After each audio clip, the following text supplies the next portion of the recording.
9 ذوالحجہ تک اپنے گھر سے نکلتے ہیں اور احرام کی حالت میں جاتے ہیں، جا کے عمرہ ادا کرتے ہیں، اور عمرے کی پابندیوں عمرہ ادا کرنے کے بعد احرام کھول دیتے ہیں اور احرام کی پابندیوں سے نکل آتے ہیں۔ پھر دوبارہ 9 ذوالحجہ کو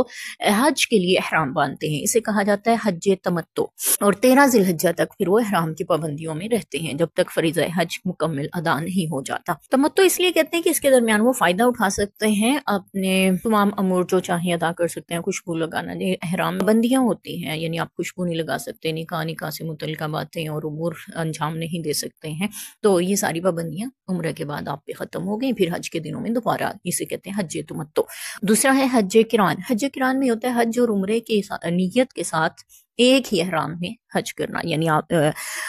گھر سے چلے ہیں عمرے کی نیت کر کے، اور اسی میں آپ نے حج بھی ادا کرنا ہے، تو جب تک عمرے کے بعد حج کا فریضہ ادا نہیں ہو جائے گا، احرام کی پابندیوں میں ہی رہنا ہوگا۔ اور تیسری قسم ہے حج فراد، یعنی صرف حج کے ارادے سے احرام باندھنا۔ یہ 9 ذوالحجہ کو باندھا جاتا ہے۔ عموماً یہ حج فراد جو ہے وہ مکہ مکرمہ کے رہنے والے ہی کرتے ہیں، اور وہ لوگ تمتع یا قران نہیں کرتے، وہ صرف حج افراد ہی کرتے ہیں، کیونکہ عمرہ کے لیے ان کے لیے آسانی جب چاہیں کر سکتے ہیں، لیکن حج سال میں چونکہ ایک بار آتا ہے، اس لیے وہ صرف حج افراد ہی ادا کرتے ہیں، اور اس کے آس پاس رہنے والے بھی عموماً ایسا ہی کرتے ہیں۔ تو جس کے پاس میسر ہے قربانی، اللہ نے فرمایا اسے چاہیے قربانی کرے، اور اگر ایسا ہے کہ کسی کے پاس قربانی نہیں ہے، فمن لم یجد فصیام ثلاثۃ ایام فی الحج وسبعۃ اذا رجعتم، تو اسے چاہیے وہ 3 روزے حج کے دنوں میں رکھے گا اور باقی 7 روزے واپس لوٹ کر۔ اب یہ 3 روزے رکھے جائیں گے 9 ذوالحجہ کو احرام باندھنے کے بعد، کسی بھی دن 3 دنوں میں رکھے جا سکتے ہیں، مسلسل بھی رکھے جا سکتے ہیں، 1-2 دن چھوڑ کر بھی آپ رکھ سکتے ہیں، اور 7 روزے واپس گھر لوٹ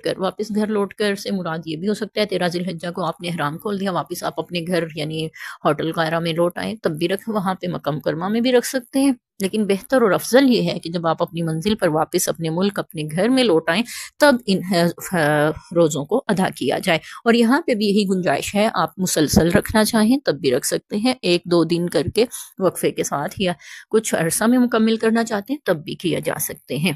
عمرہ کا طریقہ بالکل بھی مشکل نہیں ہے، آپ احرام باندھتے ہیں، نیت کرتے ہیں عمرہ کی، اور پھر جا کے خانہ کعبہ کا طواف کرتے ہیں، مقام ابراہیم 2 نفل ادا کرتے ہیں، صفا مروہ کی سعی کرتے ہیں، اپنے سر کے بال منڈاتے ہیں، کٹاتے ہیں، اس کے بعد احرام کی پابندیاں ختم ہو جاتی ہیں۔ مزید تفاصیل آپ ان کی کتابوں میں بھی دیکھ سکتے ہیں، عمرہ و حج کی جو کتابیں ہمیں مل جاتی ہیں، آپ ان میں مزید تفصیل سے اس مسئلے کو سمجھ سکتے ہیں، حج کے اور عمرہ کے جو بھی مسائل ہیں۔ البتہ حج میں جو چیز فرض ہے وہ طواف زیارہ ہے، وقوف عرفہ ہے، یعنی عرفات کے میدان میں ٹھہرنا، اور احرام ہے۔ باقی چیزیں جو ہیں وہ یعنی سنت سے ہمیں مل رہی ہوتی ہیں، ان پہ بھی واجبات میں آ جاتی ہیں، ان پہ بھی عمل فرض لازم ٹھہرتا ہے۔ تو جس کے پاس قربانی نہیں ہے یا وہ قربانی نہیں کر سکتا، وہ 10 روزے رکھے گا قربانی کے عوض۔ ہمارے لڑکے نوجوان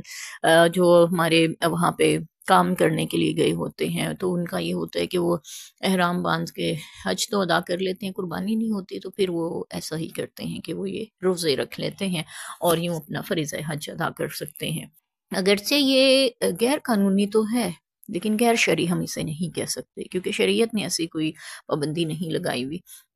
کہ حاکم وقت اگر روک رہا ہے کسی کو کچھ فریضے کی ادائیگی سے تو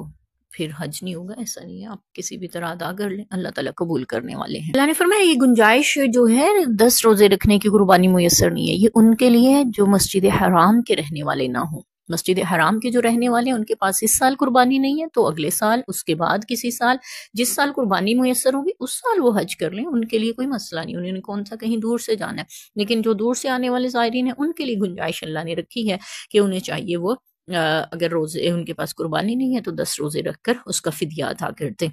اور ساتھ ہی اللہ نے ذکر کیا واتقوا اللہ، اللہ اکبر، اللہ نے ہر عمل کے ساتھ تقوی کو رکھ دی ہے۔ حج کا فریضہ ادا کرنے آ رہے ہو نا، دائیں بائیں خواتین بھی ہیں، لیکن تقوی اختیار کرنا ہوگا تمہیں، احرام کی پابندیوں کو ملحوظ رکھنا ہوگا تمہیں، شکار نہیں کر سکتے، درخت نہیں اکھاڑ سکتے، خوشبو نہیں لگا سکتے، نکاح سے متعلقہ امور پہ بات تک نہیں کر سکتے، یہاں تک کہ اپنی زوجہ بھی ساتھ ہے اس سے بھی ایسی باتیں نہیں کی جا سکتی، فحش کلامی نہیں کر سکتے، گالی گلوچ، لڑائی جھگڑا، کسی قسم کے فسادات میں تم حصہ دار نہیں بن سکتے۔ ساری پابندیوں کا خیال رکھنا ہوگا تمہیں، اور یہ ساری چیزیں تمہیں تقویٰ کا درس دیتی ہیں، تمہیں اللہ کا ڈر سکھاتی ہیں، تمہیں گناہوں سے رکنا سکھاتے ہیں، تمہیں پابندیوں میں رہنا سکھاتے ہیں، اور جان لو اگر تم ان کی پابندی نہیں کرو گے اللہ سخت عذاب دینے والا ہے۔ اللہ نے اپنی محبت کا احساس دلایا اور اپنے عذابوں سے بھی ڈرایا۔ اس پاک کا مفہوم ہے جو شخص